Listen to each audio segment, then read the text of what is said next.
नमस्कार, खबरों की खबर में आपका स्वागत है। मैं हूं संकेत उपाध्याय। तो तमाम चीजें हुई हैं। कल एक अहम बैठक होनी थी, आज भारत बंद था, लेकिन इन सब से बड़ी खबर, देखिए खबरों की दुनिया में एक सिंपल फॉर्मूला होता है। आज जो खबर लग रही है वो किसी और खबर की वजह से कोई और खबर बड़ी हो जाती है। ठीक उसी तरीके से आज की बड़ी खबर थी भारत बंद, लेकिन कुछ और हो गया, और वो ये हो गया कि कल की अहम बैठक से पहले आज अमित शाह ने एक बैठक बुला ली किसान यूनियनों की। अब यह बहुत बड़ी बात है, क्योंकि अमित शाह का इसमें आना मतलब एक बहुत ही वरिष्ठ नेता, आप ये समझिए। इसके बाद फिर अब नरेंद्र मोदी ही बचे, अमित शाह अब इस बैठक में आ गए हैं। कौन कौन है इस बैठक में जो शामिल हुए हैं, ये नाम आपके स्क्रीन पर हैं, जैसे कि आप देख सकते हैं। ये सब किसानों के प्रतिनिधि हैं। उसमें शिव कुमार कक्का, बलवीर सिंह राजेवाल, रुलदू सिंह मानसा, ऐसे तमाम नाम जो कि सरकार से वैसे भी बातचीत कर रहे हैं, नेगोशिएशन कर रहे हैं, वो सब अब इस बैठक में हैं। क्या होगा इस बैठक में, क्या प्रस्ताव दिया जाएगा, उस प्रस्ताव पर मानेंगे कि नहीं किसान, ये सब तो अभी बताना जरा मुश्किल है।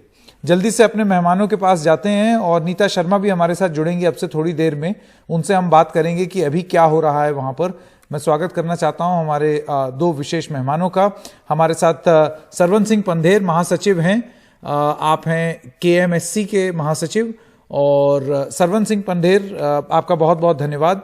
और किशनबीर चौधरी प्रेसिडेंट हैं भारतीय कृषक समाज के, किसान मजदूर संघर्ष समिति और भारतीय कृषक समाज के, दोनों आप दोनों का स्वागत है। मैं सरवन सिंह जी आपसे शुरू करना चाहता हूं। आज की ये जो बैठक हुई है, ये किसी ने नहीं सोचा था कि ये बैठक होगी। अब तक आप किसी और से चर्चा कर रहे थे, अब अमित शाह सीधे तौर से अब वो बात करना चाह रहे हैं किसानों से, वो बैठक शुरू भी हो गई है। सरकार ने अपनी मंशा साफ कर दी है कि आप ये ना समझ लें कि ये कानून वापस होंगे। उनका ये कहना है कि ये कानून तो रहेंगे, लेकिन इसमें संशोधन कर देंगे जो आप चाहते हैं वो। तो फिर आप क्या कहते हैं?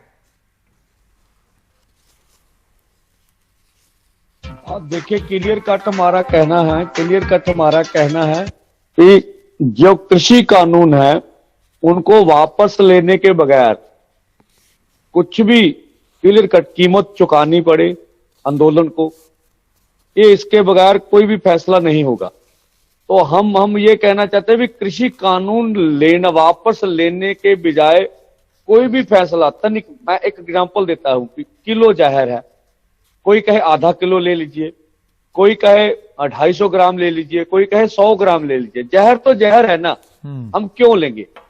इसके अलावा जो सभी फसलों की खरीद की गारंटी है, उसके लिए कानून लेके आए। तो इस सरकार ये कहेगी कि हम आपको लिखती आश्वासन देते हैं।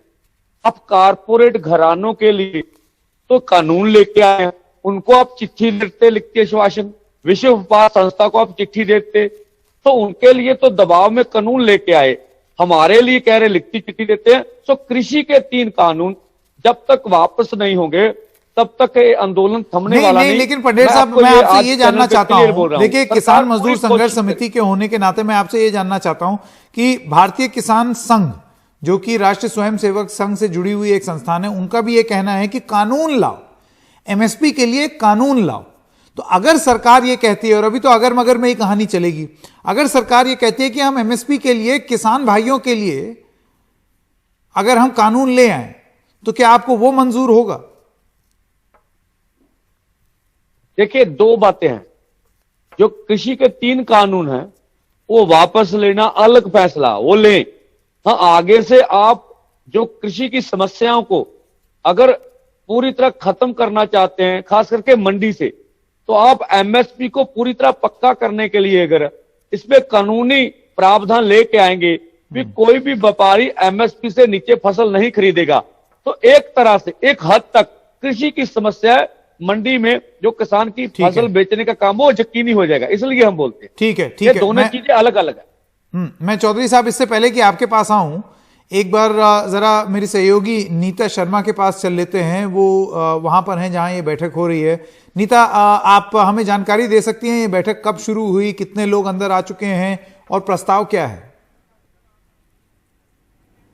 संकेत, ये जो बैठक है ये पूसा इंस्टीट्यूट के वहां पर हो रही है। पहले ये इसके वेन्यूज जो है वो शाम से बदल रहे हैं।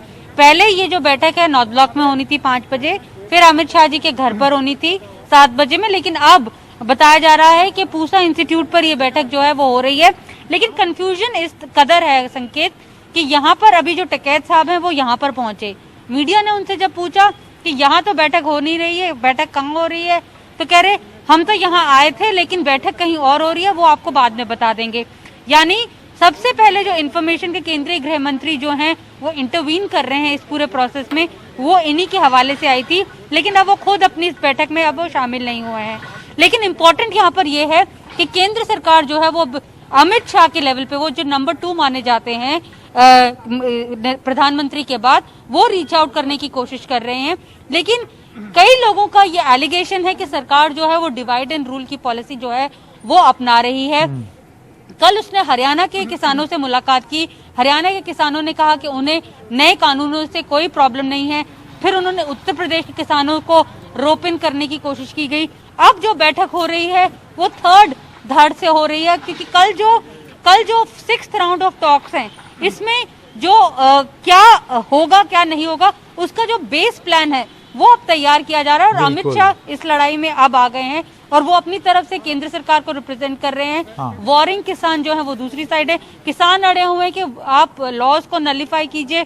सरकार कह रही है कि हम अमेंड जरूर कर देंगे कि नलिफाई नहीं करेंगे, लेकिन अभी जो बातचीत है वो अब पूसा इंस्टीट्यूट के वहां पर हो रही है, अब केंद्रीय गृह मंत्री के यहाँ पर नहीं हो रही। लेकिन यहाँ पे जो सिक्योरिटी है संकेत, वो यहाँ पर जबरदस्त है। 4 लेयर्स ऑफ बैरिकेडिंग जो है वो यहाँ पर की हुई है। अमित शाह के घर के आसपास कोई नहीं आ सकता है। यहाँ पे पैरामिलिट्री है, पुलिस फोर्स है, लेकिन खुद केंद्रीय गृह मंत्री नहीं है अमित शाह।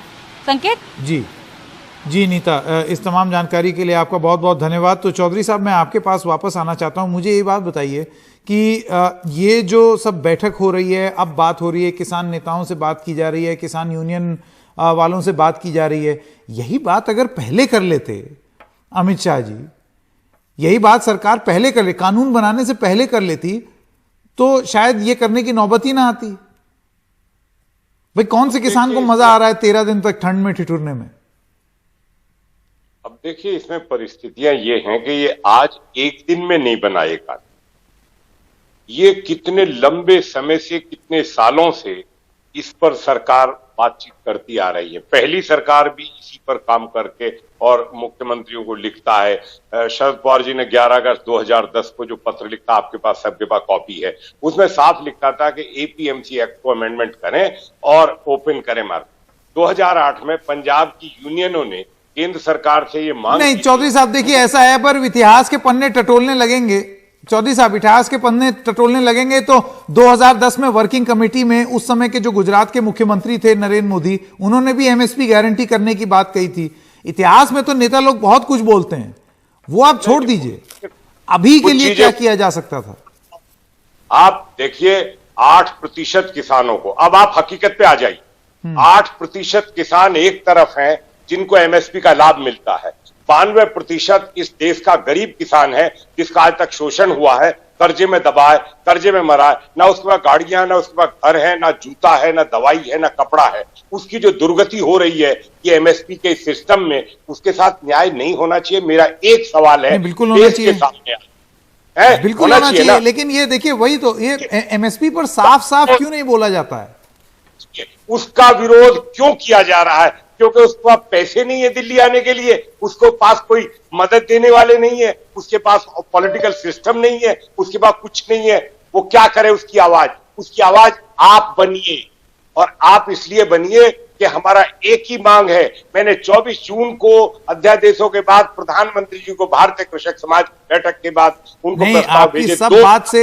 आपकी सब बात से सहमत हैं, लेकिन आप मुझे बताइए कि कौन सा किसान ऐसा होगा जो कि अपना लाभ होते हुए देख करके खुश नहीं होगा? ऐसा कैसा आप लाभ पहुंचा रहे हैं कि किसान नाराज हैं?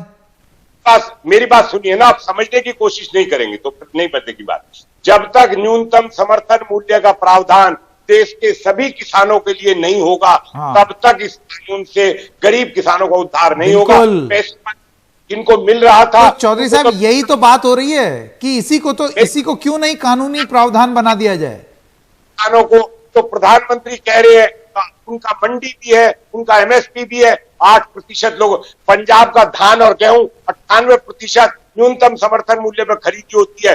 सरकार का तो कानून है, खाद्य सुरक्षा कानून है, उसके लिए तो खरीद होती रहेगी। मेरा निवेदन सिर्फ इतना भर है कि देश में एमएसपी से कम कोई खरीद ना हो, और जो मंडी है उन पर टैक्स बराबर हो, चाहे प्राइवेट हो, चाहे कोई ट्रेडर हो, ये बड़ी चाहे अहम बाहर बात का हो। है, ये बड़ी अहम बात है, क्योंकि जो कल नरेंद्र सिंह तोमर से जो एक किसानों का एक प्रतिनिधि मंडल मिला था, मैं आपके पास आना चाहता हूं पंदेर साहब, उनका एक कहना था कि ठीक है, अगर आप ये संशोधन कर देंगे तो हमको मंजूर है, क्योंकि ऐसा कोई किसान नहीं है जिसको बदलाव नहीं चाहिए, सुधार नहीं चाहिए।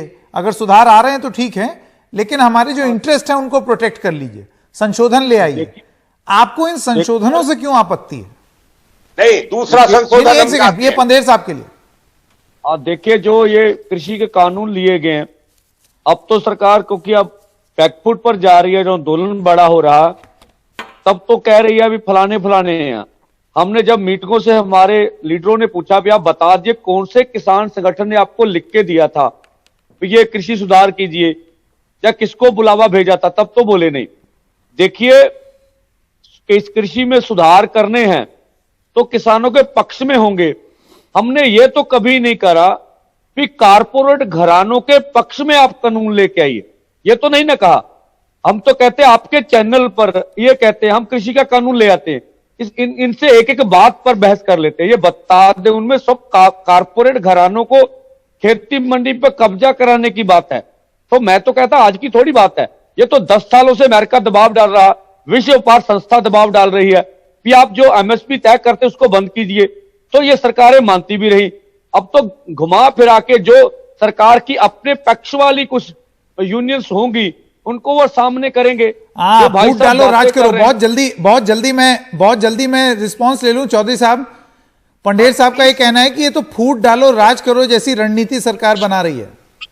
करते कि इस देश में मंडी के बिचौलियों ने, ये चोर हैं, इन्होंने शोषण किया, इन्होंने लूटा है गरीब किसानों को। कैसी बात करते हैं आप? कौन बात करते हैं आप?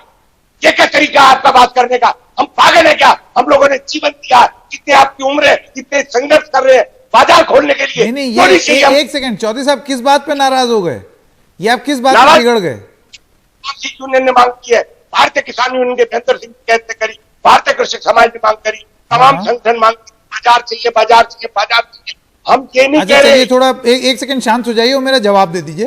एक सेकंड चौधरी साहब एक बार शांत होकर के मेरा जवाब दे दीजिए। आरोप यह है कि अब ऐसी एक स्थिति आ रही है, पंडेर साहब को यह लगता है कि बहुत सरकार की तरफ से एक प्रयास हो रहा है कि फूट डालो और राज करो।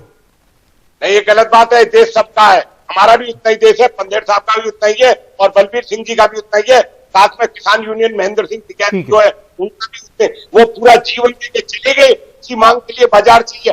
क्या हमारी क्या गलती है कि हम लोगों ये तो मैं आपकी बात से सहमत हूं, लोग हैं, उनको अपनी अपनी बात रखने का, बोलने का पूरा हक है। और अगर लोगों की बात में तारतम्य नहीं बन रहा तो कोई बात नहीं, सबको अपनी अपनी बात रखने की आजादी है। जी चौधरी साहब और पंडेर साहब, आप दोनों का बहुत बहुत धन्यवाद। एक छोटे से ब्रेक के लिए रुक रहे हैं, अभी हाजिर होते हैं।